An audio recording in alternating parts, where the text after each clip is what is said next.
Interesting. I think does this truck have a turbocharger, Kyle? I think so. Yeah. Is that what the turbine charge? Yeah, something like that. I thought it was the hand crank to start it. Oh, maybe it is, eh? Huh, weird. Your hand in there, spinning a bit. What's up, guys? It's Drifts and Lifts here. Welcome back to the Volvo Drift YouTube channel that is Drifts and Lifts. So today we got some fun shit going on. Not a lot of Volvo gravy, but a lot of Cummins gravy. About 3 liters, give or take, something around there. So what we're doing today, guys, we're doing some more Cummins mods. I'm pretty stoked about this. We got a couple things that we're going to be doing. So I got a better turbocharger. So this is the HX35 from a second gen truck.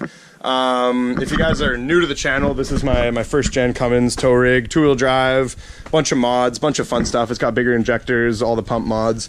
So yeah, I got this HX35 a while ago. I put it in. It was a really good upgrade over the stock H1C whole set turbo. It spooled a lot quicker, but at the end of the day, these whole sets are still just a stock second gen turbo, and those trucks still only made like 220 horse. They say at the ragged edge this turbo will handle about 325 horsepower to the wheels, give or take, whatever torque that may be, 700, 750. But still, you know, there's still some limitations with that. So I picked up another awesome budget turbo. So this one right here is, bring it in the light here so I can show you guys. So this is a whole set HE351CW. So this is from a 2005 common rail Cummins. So the cool thing about this is the exhaust housing, the exhaust housing is actually a little smaller. I believe it is a 9 centimeter compared to the 12 centimeter HX35 turbo. The cool thing about this is it's actually like, it's a newer gen design. It's a little more updated. It flows better, and because it's a smaller exhaust housing, it actually spools a lot quicker. So apparently this is an awesome turbo for these trucks. So I'm really stoked to put this on. The compressor housing flows a bit better than the HX35 as well. So smaller exhaust housing, better compressor housing. It should be pretty good. These things I'm running about 35 PSI in 4th gear full load in this truck right now. That's with no wastegate. So with this thing, I deleted the wastegate. This turbo should put out about 40. That's getting pretty close to the limitations on the stock head studs. But we should be safe. That's what I'm thinking. So we're gonna run it out full boost and do that. So we're gonna be installing this tonight, guys. There's a couple things we got to do. We have to clock the turbo. So we're gonna be clocking. Actually, that's already loose. I'm going to be clocking this so we can line up the oil return and the oil input to it. Then we got to clock the compressor housing to line up with our intercooler piping and that kind of thing. But other than that, it's pretty straightforward. Like the drain tube still lines up.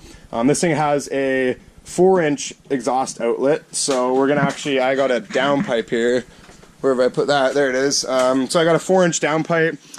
My good buddy, what's his name? Oh, here's his Instagram handle right here. He actually sent me this for a really good price, so thanks to him. We also got a V-band, so we're going to be hooking this up to our new turbo. And we also, the third upgrade, that's going to be probably tomorrow. We're going to be working a little bit late tonight. We also got this intercooler. So this is from a Power Stroke 7.3. These are a good upgrade for the first gen because they're double the size. They flow a little bit better than the old school first gen intercooler.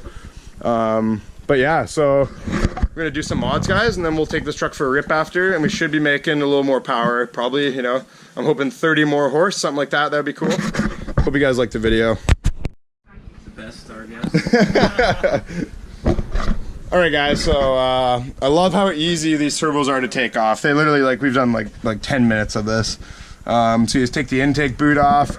There's the clamp for the intercooler piping, and there's the oil feed right here, and then there's the oil drain.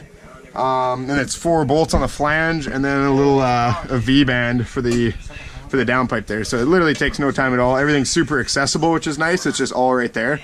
So this thing's ready to come off, and then we're gonna mess around with this turbo for a little bit here, and then hopefully we can get it all together and make some more power. Alright, guys, so we just dove right into this whole thing. We had to do some clocking on the compressor housing, but we didn't actually get around to that. So we just clocked the center cartridge. Then we're going to line that up. So we're just tearing apart the whole truck now. We got the grill off, and we got the stock intercooler out. So I guess we're here. We'll go compare them. Yeah, it's almost like double the size. I would say. What do you say? Like put it right down beside it, Kyle. Yeah. It's a lot thicker. Yeah. Okay. Yeah. No, that's actually it's got like an extra pretty chunk down here. And like it's a lot thicker too. Oh yeah, it is kind of thicker actually. Oh yeah. Okay. Yeah, it's also thicker. Okay. Yeah, 3-inch instead of the 2.5 on the Cummins intercooler. This is gonna be a good upgrade, man, with this turbo and the intercooler, as well as the intake horn and the 4-inch downpipe. Also, I don't think I showed you guys this yet. So this stock exhaust brake, because I didn't have it hooked up, the flapper valve in here, I didn't realize that it didn't have a spring to keep it in place, so it actually started to close up on me, and that's why we're thinking we only made like 35 pounds of boost. I think this thing is going to be like a lot of boost now. Yeah, I'm gonna have to be careful. I'm gonna have to be careful with it. I don't want to like you can pop a you can pop a head gasket with these motors at 50 psi for sure on stock head studs and stuff. So I'll have to be careful, but it's gonna be fucking fun. Yeah.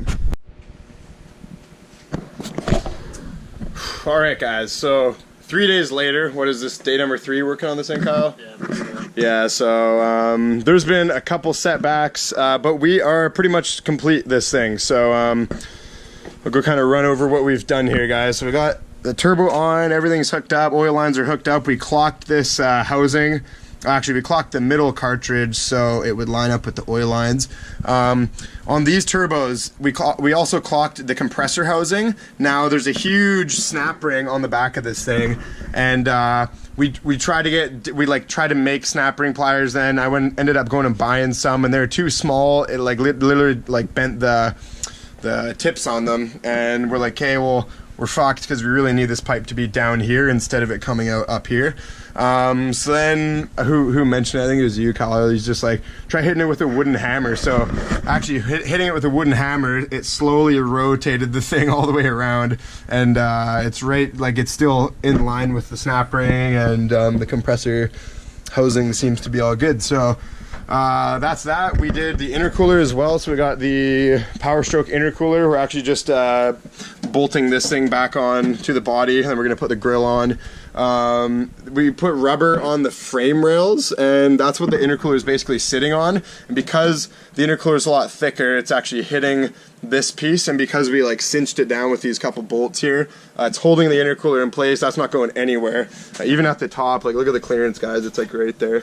It's actually a little sketchy, but the thing is, you're not going to hit into the actual place where the air goes through. Like on these, it'll just kind of crush it down a tiny bit. Okay, so on this side we got the intake horn all bolted up. That's on thanks to Dan at Post Haste Performance. He hooked me up with this big long intercooler boot, so I can we had a bit of problems because this we wanted to all be straight. We didn't want kinks in the intercooler, or sorry, in the fucking boots, in the silicone boots. So this big long one is taking up this whole space that we needed to get, because we didn't want to make like another small boot and then another tiny piece of piping and then clamp it a bunch of ways. That would just been kind of janky. The least amount of pieces of intercooler piping you can use, the better, I guess. So this thing's pretty much good to go. What else did we do? We got the 4-inch downpipe off the back of the turbo over there. Yeah, another thing that we did, guys, is we welded the wastegate shut. So there was no way to mount the wastegate because we clocked the turbo. We didn't have enough time to make like a bracket. So I'm just gonna take it easy. I'm gonna really watch the boost gauge, and I don't want to go over like 40 pounds is quite a bit. Maybe like a couple pounds more than that. As long as EGTs are in check, it may hold together, but we're pushing the limits on the stock head studs or the stock head bolts right now for sure. So hopefully my JB Weld plugged up my like wastegate situation here, because on these on the HE351 CW turbo that this one is, they have like an electronic boost solenoid or whatever that basically actuates the wastegate. It's controlled electronically, so we had to like put a plug in there, and there's a bunch of different vanes going into like the inlet of the turbo. And okay, that's all deleted now, so pretty sure it's right about time to fire up, I think, Kyle. I guess we'll put the grill on first and then good to go.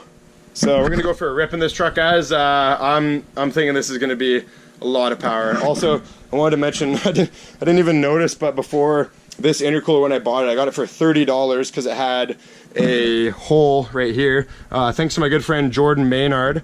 He welded that up for me. Shout out to him. And so I got this intercooler for 30 bucks, and yeah, I had a swastika on it. That wasn't me, just so you guys know. Alright guys, we're gonna slap this grill on and start it up, go for a rip, I guess. Yeah. Yeah. Damn, dude. Exciting.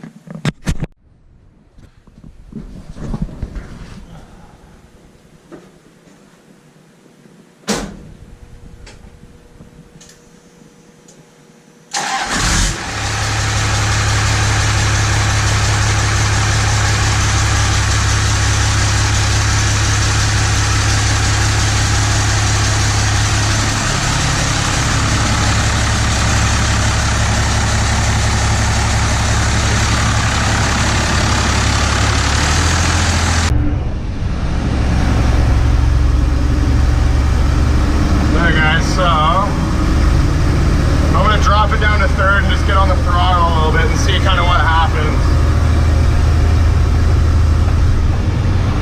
I'm not too sure. It's like, it doesn't take a lot of throttle to get like 30 plus PSI, so it's gonna be pretty hectic.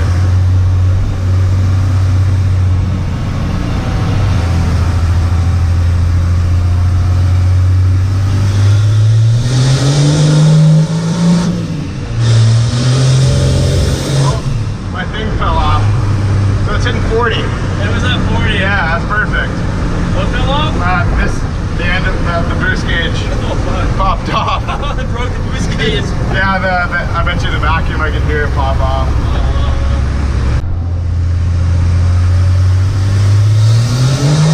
Oh yeah, lights up the tires. Oh yeah.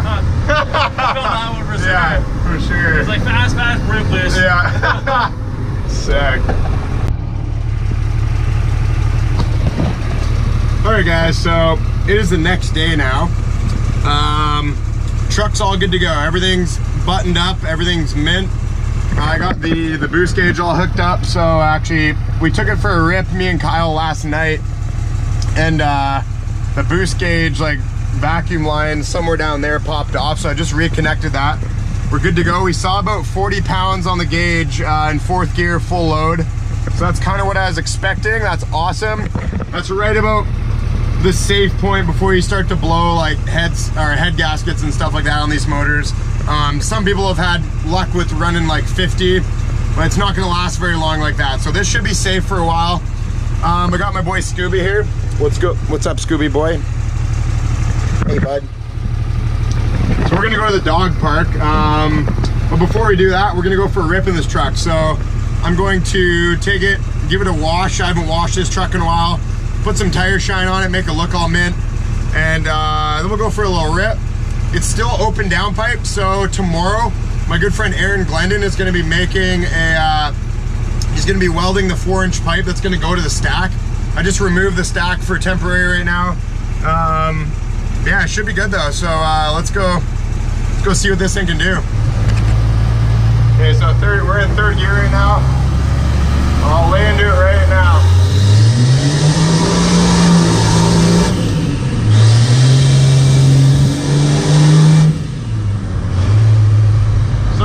Tires in third, coming out of that roundabout there. That's pretty, this thing fucking holds ass now, man. Holy Jesus.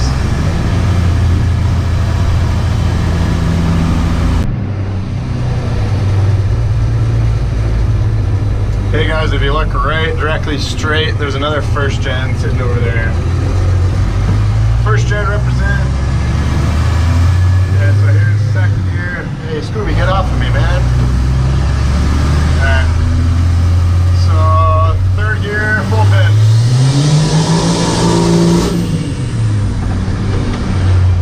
Holy fuck, man.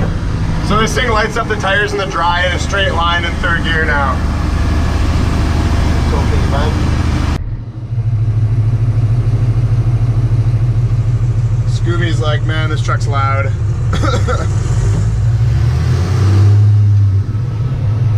I don't even, if I pin it in second gear, it would just spin the tires instantly.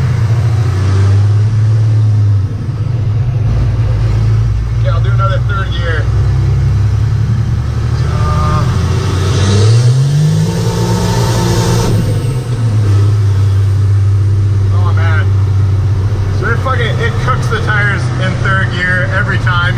You pit it full throttle. It's about 35 pounds of boost. And it just fucking hauls ass. That's pretty cool, I think.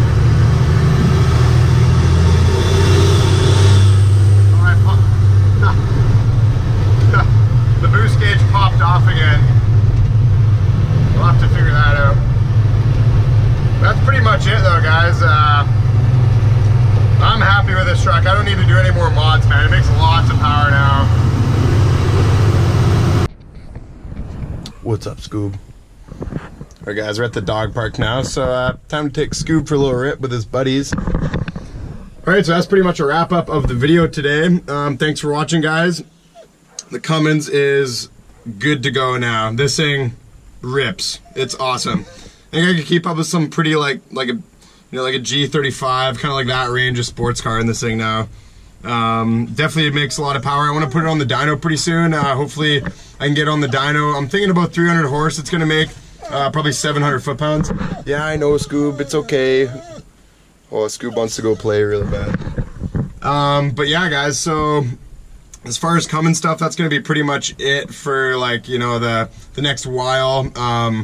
I don't want to spend any more money on this thing. I just want to get into building some better Volvos and stuff. I'm definitely looking to get in a job pretty soon here because the money's getting pretty tight.